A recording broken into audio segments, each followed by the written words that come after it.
বিসমিল্লাহির রহমানির রহিম।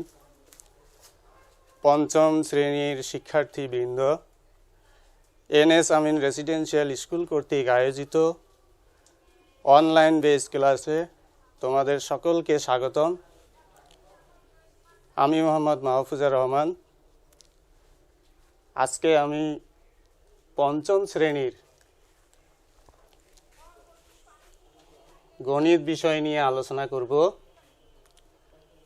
অধ্যায় 9 আর অধ্যায় 9 আমরা আলোচনা করব শতকরা সম্পর্কে। তবে শিক্ষার্থী বন্ধু, তোমরা একটু বোর্ডের মধ্যে লক্ষ্য করো, এখানে আমরা 3টি প্রতীকের ছবি এঁকেছি। প্রথমে দেখো, এই ছবিটা আমরা সাধারণত পাওয়ার হাউসের মধ্যে দেখি, যেখানে অধিক ভোল্ট বিদ্যুৎ থাকে, সেখানে এভাবে চিহ্ন দেয়া থাকে, অর্থাৎ নিচেও লেখা থাকে বিপদ সংকেত।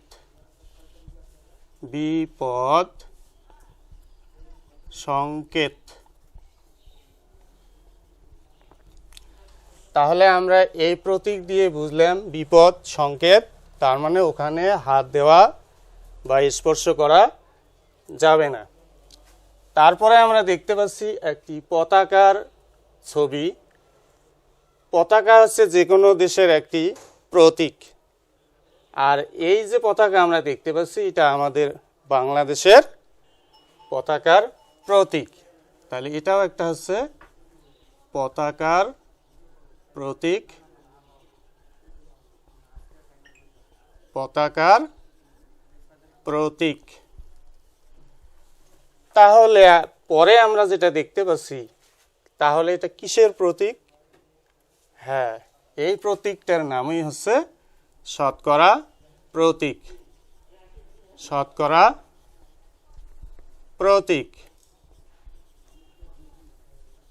আমরা গাণিতিক বাক্য অধ্যায়ে বা গাণিতিক অধ্যায়ে প্রতীক নিয়ে অনেক আলোচনা করেছিলাম। ঠিক তেমনি এখানে একটি প্রতীক, শতকরা অধ্যায়। তাহলে এই প্রতীকটার নাম আমরা কি পেলাম? শতকরা প্রতীক। তাহলে আজ আমি তোমাদের এই শতকরা নিয়ে আলোচনা করব। তাহলে শতকরা অর্থ কি? প্রশ্ন, শতকরা অর্থ কি?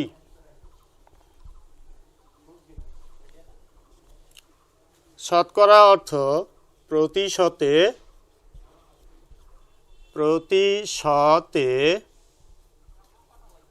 বা 100-তে। তাহলে শতকরা অর্থ কি পেলাম? প্রতিশতে বা 100-তে। তাহলে এখন আমরা জানবো শতকরা কি। শতকরা কি?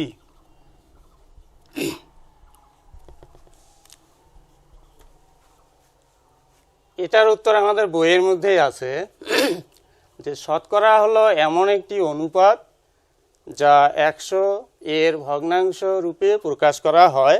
আমরা অনুপাতটাকেও ভগ্নাংশ হিসেবে বলতে পারি, বা শতকরা হচ্ছে এমন একটি ভগ্নাংশ প্রতি ক্ষেত্রে যার হর 100। শতকরা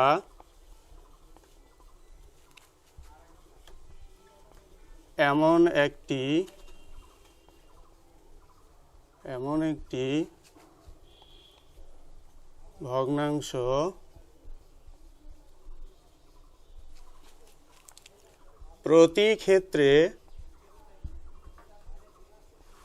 প্রতি ক্ষেত্রে যার হর 100।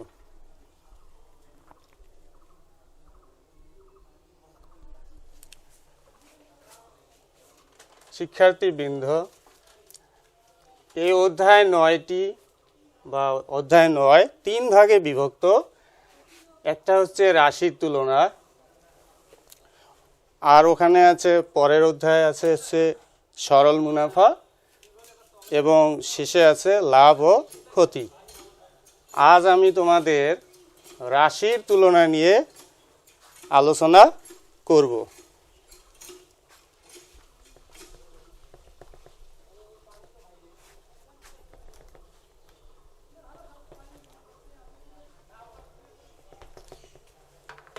তাহলে রাশির তুলনাটা কি? রাশির তুলনা হচ্ছে দুই বা ততোধিক রাশির ছোট বড় পার্থক্য নির্ণয় করাই হচ্ছে রাশির তুলনা। তাহলে এখানে একটি সমস্যা আছে, লক্ষ্য করো।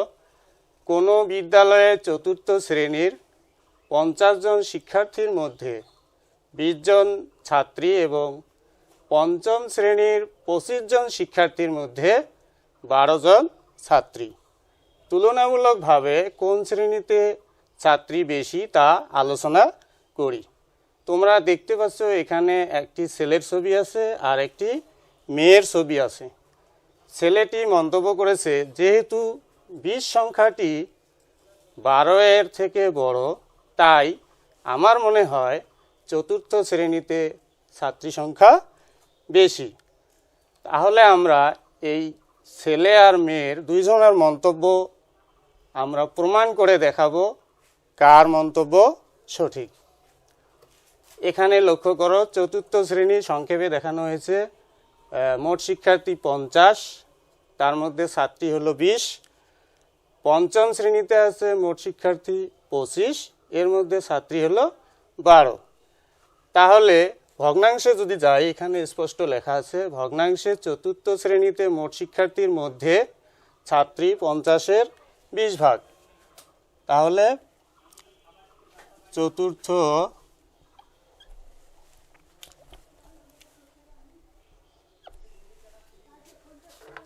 কি ব্যাপার লেখে নাকি,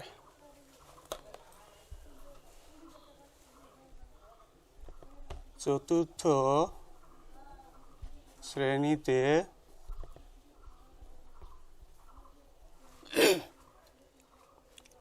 মোট শিক্ষার্থীর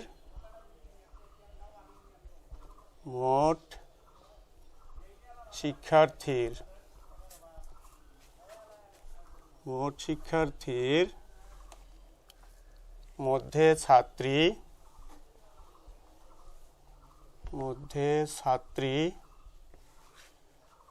50-এর 20 অংশ। 50-এর 20 অংশ। পঞ্চম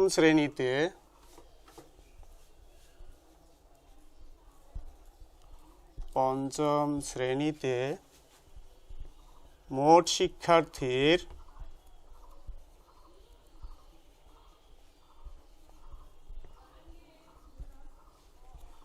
মধ্যে ছাত্রী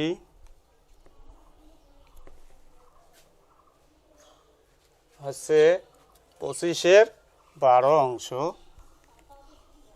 25-এর 12 অংশ।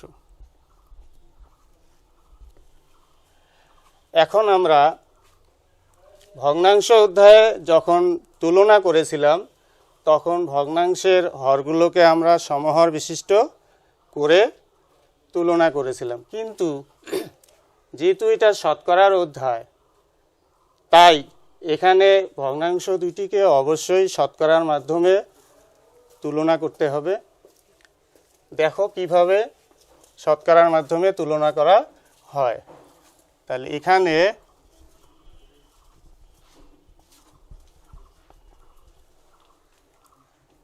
প্রথম ভগ্নাংশ 50-এর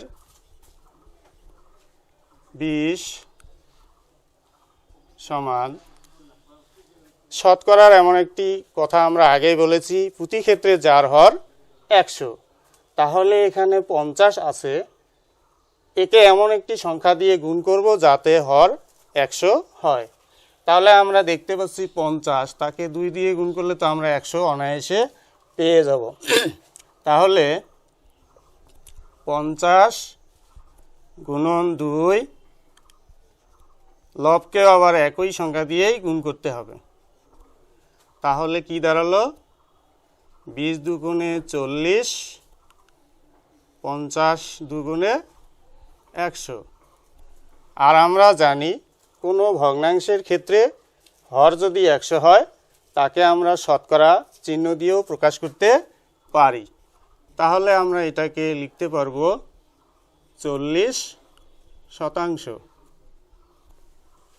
আমরা চতুর্থ শ্রেণীরটা পেলাম, এবার পঞ্চম শ্রেণীতে ওই একইভাবেই করতে হবে। তাহলে পঞ্চম শ্রেণীতে আছে 25-এর 12 অংশ। 25-এর 12 সমান 25 আছে, তাকে কত দিয়ে গুণ করলে 100 হবে? আমরা জানি 4 25 100। তাহলে 25 গুণন 4, ওই একই নিয়মে লবকেও 4 দ্বারা গুণ করতে হবে। তাহলে আমরা পেলাম 4 25 100, 4 12 48। যেহেতু এখানেও আমরা হর 100 পেলাম, তাহলে এটাও আমরা শতকরায় প্রকাশ করতে পারি। তাহলে হয় 48%। 48%। এখন আমরা স্পষ্ট দেখতে পাচ্ছি যে 40%, 48%। তাহলে 40% অবশ্যই কম, আর এটা হচ্ছে চতুর্থ শ্রেণীতে, আর নিচেরটা অর্থাৎ 25-এর 12 অংশ হচ্ছে এটা পঞ্চম শ্রেণীতে। তাহলে আমরা এমনি বুঝতে পারতেছি যে 40% আর 48% থেকে কম। তাহলে আমরা এখানে দেখাতে পারি 40%।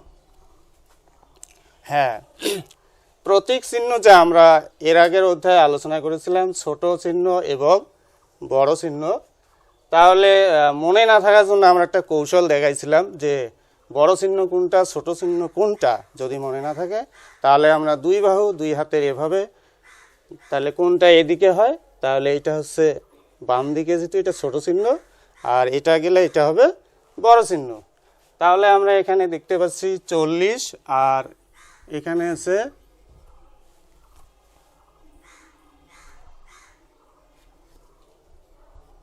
48%।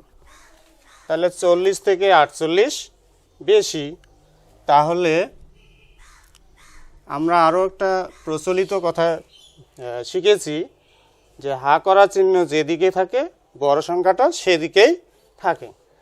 তাহলে আমরা এখানে যে বলা হয়েছে রাশির তুলনা, তাহলে আমরা তুলনা করে কি পেলাম যে চতুর্থ শ্রেণীতে যদি শিক্ষার্থী 40% হয় আর পঞ্চম শ্রেণীতে যদি 48% হয়, তাহলে আমরা এখানে পেয়ে গেলাম যে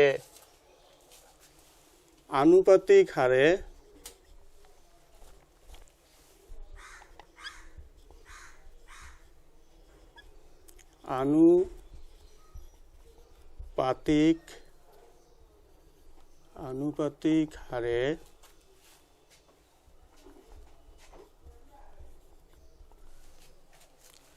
পঞ্চম শ্রেণীতে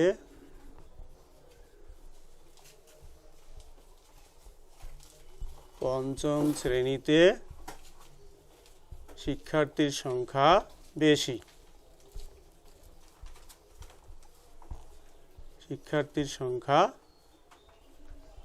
বেশি।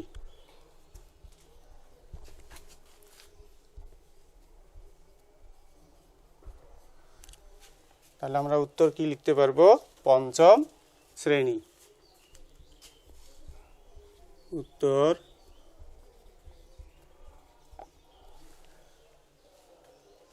পঞ্চম শ্রেণী।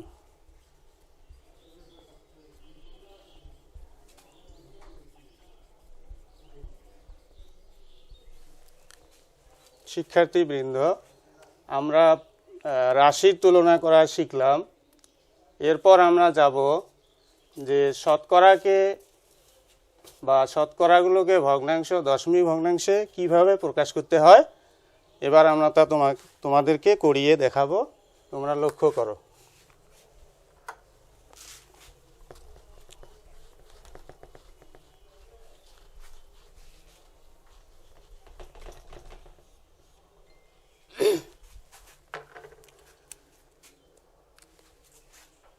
তার আগে আরেকটু দেখে নাও, এখানে উদাহরণে দেয়া আছে 1% সমান 100 ভাগের 1 ভাগ। 1% সমান 100 ভাগের 1 ভাগ। তারপরে দেখো 15% সমান 100 ভাগের 15 ভাগ। আরও একটা আছে 137%। 137% সমান 100 ভাগের 137%। হরের চেয়ে লব বেশি হতেই পারে। তাহলে এবার আমরা সমস্যার সমাধান করব 60%কে কিভাবে সাধারণ ভগ্নাংশ এবং দশমিক ভগ্নাংশে প্রকাশ করা হয়।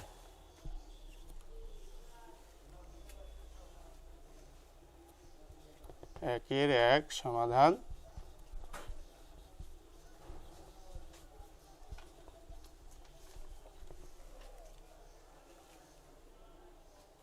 %60।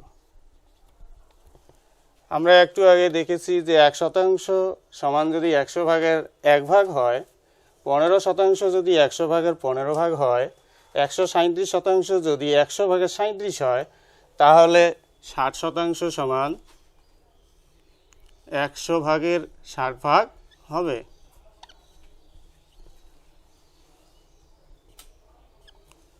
শিক্ষার্থী বৃন্দ, এবার লক্ষ্য করো, সাধারণ ভগ্নাংশে হয়েছে, একে আবার লঘিষ্ঠ আকার করতে হবে।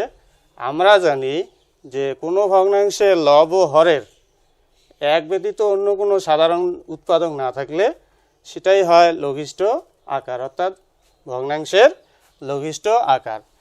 তা আমরা লঘিষ্ঠ আকারটা কিভাবে করব একটু দেখো। এখানে 60 আছে, এখানে 100 আছে। আমরা এমন একটি সংখ্যা বের করব যে সংখ্যা দিয়ে হর ও লবকে ভাগ করা যায়। তাহলে দেখা যাচ্ছে যদি আমরা 20 দিয়ে ভাগ দেই, তাহলে 3 × 20 বা 3 20 60 আমরা বলি। আবার এখানেও যদি দেই তাহলে আমরা 20 দিয়ে ভাগ করতে পারতেছি। তাহলে 20 দিয়ে হর ও লবকে ভাগ করতে হবে।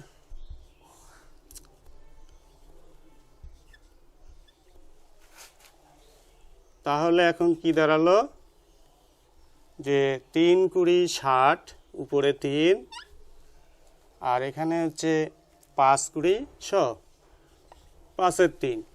তাহলে আমরা প্রথম অংশ পেলাম, শতকরাকে ভগ্নাংশে প্রকাশ করে পেলাম 5-এর 3। আবার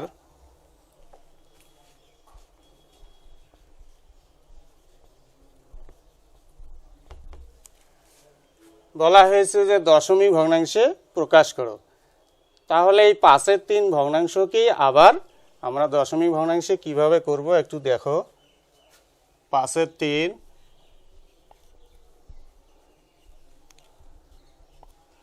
আমরা একটু রাফ করি। বন্ধু দেখো কিভাবে 5 দিয়ে 3কে ভাগ করা হয়। যেহেতু ভাজ্য ছোট, ভাজক বড়, ভাগ করতে পারতেছি না, তাহলে আমরা কি করব, প্রথমে শূন্যের ভাগ দিব। শূন্যের ভাগ দিয়ে আমরা আবারও 3 পেলাম, তাও ভাগ করতে পারতেছি না। তাহলে দশমিকের একটি নিয়ম আছে যে ভাজ্যে দশমিক বিন্দু দেওয়ার কারণে, অর্থাৎ ভাগফলে দশমিক দেওয়ার কারণে ভাজ্যের ডানে আমরা একটা শূন্য বসাতে পারবো। তাহলে দশমিক, এখানে আমরা শূন্য পেলাম। 5 6 30। তাহলে আমরা 5/3 এখানে যে আছে ভগ্নাংশ 5 দ্বারা 3কে ভাগ করে আমরা দশমিকে পেলাম 0.6। সুতরাং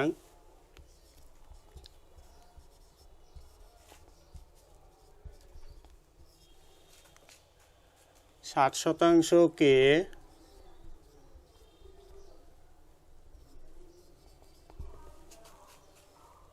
ভগ্নাংশে প্রকাশ করে পাই ভগ্নাংশে প্রকাশ করে পাই 5/3 এবং দশমিক ভগ্নাংশে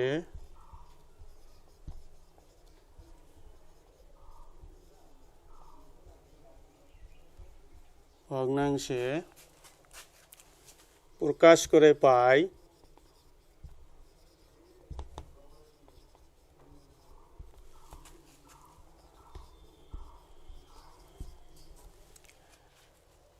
0.6। উত্তর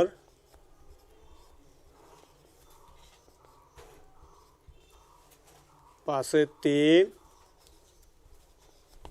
এবং 0.6। শিক্ষার্থীবৃন্দ, আমরা শতকরাকে কিভাবে ভগ্নাংশে প্রকাশ করতে হয় এবং দশমিক ভগ্নাংশে প্রকাশ করতে হয় তা আমরা জানলাম। তোমরা বাসায় এই নিয়মে এই আলোকে 2, 3, 4 চেষ্টা করো, ইনশাল্লাহ পেয়ে যাবা। আর আরেকটি জিনিস তোমাদের এখন দেখাবো।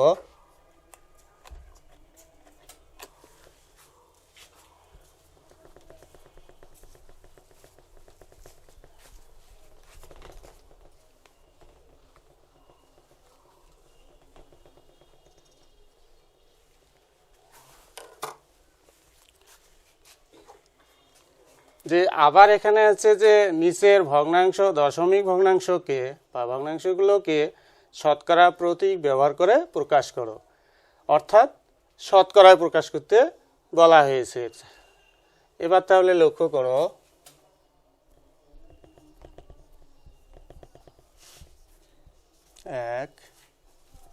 একের এক সমাধান।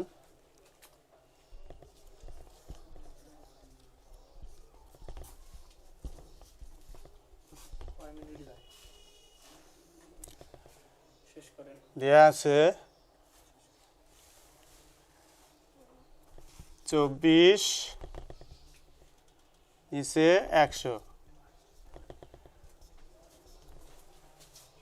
আমরা আগে পেয়েছি হর যদি 100 হয় তা সরাসরি আমরা তাকে শতকরায় প্রকাশ করতে পারবো। যেহেতু এখানে 100 আছে তাহলে আমরা সরাসরি লিখতে পারবো 24%। সুতরাং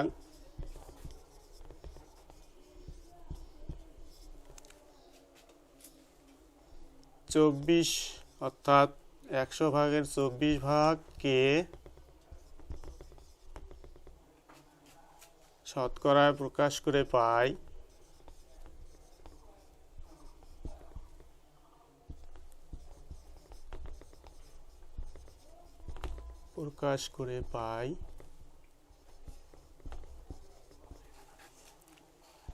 24%। উত্তর 24%।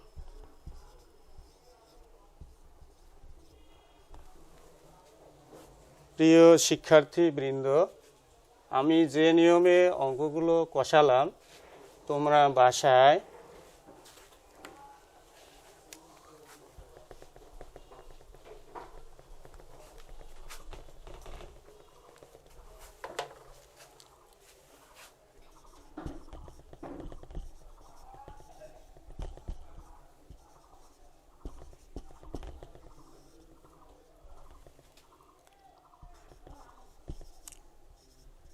পৃষ্ঠা 94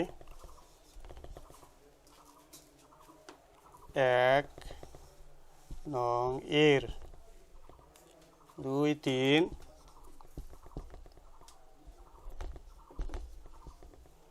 ও 4 নং সুন্দর পরিচ্ছন্ন হাতের লেখায় সুসম্পন্ন করবে। আর বিদ্যালয় যেদিন খুলবে সেদিন তোমরা এই কাজগুলো আমাকে দিবে। তোমরা সুস্থ থাকো, সুন্দর থাকো, সুস্থ দেহ এবং সুন্দর মন নিয়ে যাতে আবার বিদ্যালয়ে উপস্থিত হতে পারো এই প্রত্যাশা করি সৃষ্টিকর্তার নিকট। তোমাদের সবাইকে ধন্যবাদ।